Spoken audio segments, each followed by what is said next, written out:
जहां पर दिखाना चाहेंगे कि देखिए कितनी बड़ी विडंबना है। बिहार सरकार की जमीन को यहाँ से शोभन से काटा गया, जहां पर एम्स बन रहा है, यहाँ से काटा गया और 40 फीट काटा गया। और 40 फीट का समझते हैं कि करोड़ों रुपए के यहाँ मिट्टी काटे गए और सरकार को ही बेच दिया गया। यानी सरकार के जमीन की मिट्टी को सरकार को ही बेचा गया, करोड़ों रुपए। इसमें बड़े बड़े माफिया शामिल हो गए थे। वो लोग 40 बीघा के आसपास, 40 बीघा, कितने बीघा में मिट्टी काटा गया? करीब 40 बीघा का आसपास मिट्टी काटा गया है, छोड़ छोड़ के काटा गया है। और जो कि यहाँ पर सबसे बड़ी बात है, 35,000 का तार गया है यहाँ पे। हम तो ये देखिए 35,000 का तार गया है और उसके चारों बगल से चलिए, उस पर जाने का रास्ता नहीं है, बीच में खड्डा खुदा हुआ है। उसके बगल से, चारों बगल से मिट्टी लगभग 40 फीट गड़ा हुआ है। अगर नहीं है तो आप चेक करवा सकते हैं, जांच करवा सकते हैं, जांच का विषय है। और 40 बीघा, यानी अगर बिहार सरकार की जमीन नहीं थी तो आप 40 बीघा में काटे, और 40 बीघा में काटे और वही ठेकेदार बिहार सरकार को जमीन बेच दी, बिहार सरकार की जमीन में से बिहार सरकार को बेच दी।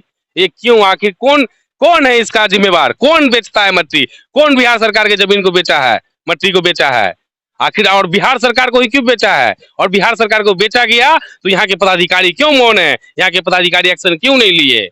निश्चित तौर पर हमने भोला यादव से समझ में बात की थी। उन्होंने कहा था कि इस बात को उन्होंने डीएम को भी कहा और डीएम ने इसका संज्ञान लेते हुए एफआईआर करने के बाद कहा डीएमसीएच को, लेकिन नहीं हुआ। मिट्टी कहाँ से आई? किसने इतना मिट्टी गिराई? किसको करोड़ों रुपए उसके बैंक में ट्रांसफर कर गए?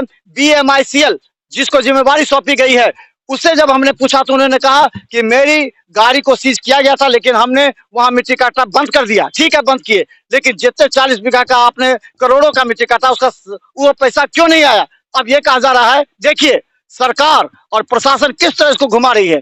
करे चलिए काटा और बेचा, लेकिन सरकार का ही बेचा, उन्हीं को देना था, तो 1 करोड़ रुपए BMICL को कैसे चले गए? इस बात का जवाब देना पड़ेगा। बोला जाता था, जब गाड़ी जाती थी तो स्थानीय लोग पूछा करते थे, तो बोला एम्स बन रहा है तो सरकारी जमीन में से न कटेगा। अब एम्स बन रहा है तो हम लोग तो उतना जानते नहीं थे, यहाँ के स्थानीय लोग तो जानते नहीं थे कि भाई सही बात है, एम्स बन रहा है तो कहीं सरकार के काम से सरकारी मिट्टी काट रहा है। तो हम लोग तो ये जानते थे, लेकिन हमको क्या पता कि यहाँ पर टेंडर होके सरकार को ही बेचा गया है, सरकारी जमीन में से मिट्टी काट के। ये देखिए कितने बड़े भू माफिया सब होते हैं। जहाँ दिखाइए पीछे, ये 40 बीघा का जो क्षेत्र है उसमें मिट्टी काटा गया, मिट्टी काटा और सरकार को बेचा। इसी समय में भोला यादव को स्थानीय लोगों ने कहा कि अगर ये सरकारी जमीन है जिसे मिट्टी काटा जा रहा है तो बेचा क्यों जा रहा है सरकार को? ये तो फ्री में होनी चाहिए थी, लेकिन ये बेचा गया। दूसरी बात कहें कि तब भोला यादव ने कहा कि अगर 100 एकड़ जमीन है, 150 एकड़ जमीन है, तो हम बता दें कि 150 एकड़ जमीन का सो निश्चित तौर पर अगर हम कहें तो ये मुआवजा मिलना चाहिए। तो ये जमीन देखा गया है। हम आपको लिए चलते हैं इस स्थल पर, जहां बता दें कि काफी ज्यादा आपको आगे जाके दिखा दीजिए, तो वो जगह दिखाइए। और अब हम यहीं से हम लोग लेते हैं, तो थोड़ा सा गेहूं का खेत भी दिखाइए। जैसे आगे जाइए आप, वहां से आप दिखाइए किस तरह पूरा गेहूं का खेत है ये, और जिस तरह, और वो जो कटा हुआ मिट्टी है वो भी दिखाइए, आप वहां से दिखाइए। तो चलते हुए आएगा और दिखाइए, इस तरफ भी दिखाइएगा कि ये खेत है। ये इस खेत में पूरी तरह स्थिति बनी हुई है। उस स्थिति पर निश्चित तौर पर सवाल तो खड़े होंगे ही।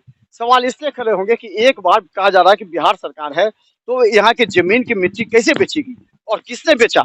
अगर बेचा तो कार्रवाई क्यों नहीं हुई? अगर BMICL को मिट्टी बेचा गया है तो BMICL का देखिए ये कितने गड्ढे, ये क्या है? ये क्या है?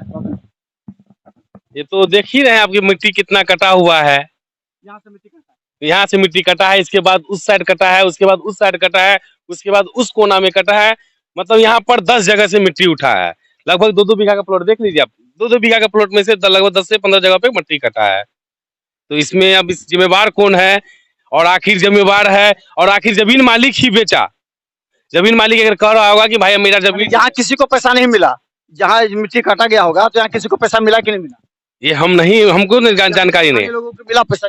ये स्थानीय लोगों को मिला कि नहीं मिला ये जानकारी नहीं है हमें, लेकिन मिट्टी काटा गया। और यहाँ पर सभी जानते हैं कि 174 खाता संख्या में आता है, 47 में आता है, 760 में आता है। और आखिर यहाँ पर जब मिट्टी काटा गया तो उनको वहाँ के पदाधिकारी कहाँ मौन थे? मौन है वहाँ के पदाधिकारी है, यहाँ के पदाधिकारी है, वो मौन क्यों है? उनको नहीं, क्या उनको जानकारी नहीं है? ये दिखाइए, देखिए कितना गहरा है। जहां पर हम खड़े हैं यहाँ से मिट्टी काटा गया है, और यहाँ से मिट्टी काटते हुए सीधा बता दें कि देखिए 40 फीट तक मिट्टी काटा है और ये बिछा गया, तब जाके यहाँ पर एम्स में। आप बताइए 40 फीट यहाँ भी गहरा है 28 फीट आपको सीधा दिखा दीजिए वो रोड से, दिखाइए उस तरफ। ये जो शोभन एकेडमी का मार्ग है वहां से 28 फीट, जो कि कहा गया है, प्रेमचंद मिश्रा ने कहा 28 फीट वहां से नीचे गिरा है और यहाँ से फिर 40 फीट नीचे, यानी समझ लीजिए ये विद्युत विभाग कहाँ है? विद्युत विभाग का जो पोल गिरा है। 28 और 40 कितना हो गया बताइए? 68 फीट। 68 फीट गिरा है, यानी मिट्टी 68 फीट भरेगा। बात समझिए, 68 फीट मिट्टी भरेगा। मुख्यमंत्री नीतीश कुमार आएंगे यहाँ पर देखने के लिए। तो सवाल ये है कि आखिर ये हो क्या रहा है। चलिए अब हम आपको अगले में दिखाएंगे किस तरह बिजली का ये जो 33 केवी का तार है वो यहाँ से गुजरा है जहाँ एम्स का निर्माण होगा। तो क्या ये तमाम बिजली के जो दिखाइए, ये क्या इसको सबको हटाया जाएगा, ये हम आपको दिखाएंगे। देखते रहिए बिहार मित्र न्यूज, क्योंकि लगातार एम्स पर बड़ी खबर हम आपको दिखा रहे हैं और जमीनी स्तर से सच्चाई हम आपको दिखाते हैं। देखते रहिए बिहार मित्र न्यूज। धन्यवाद।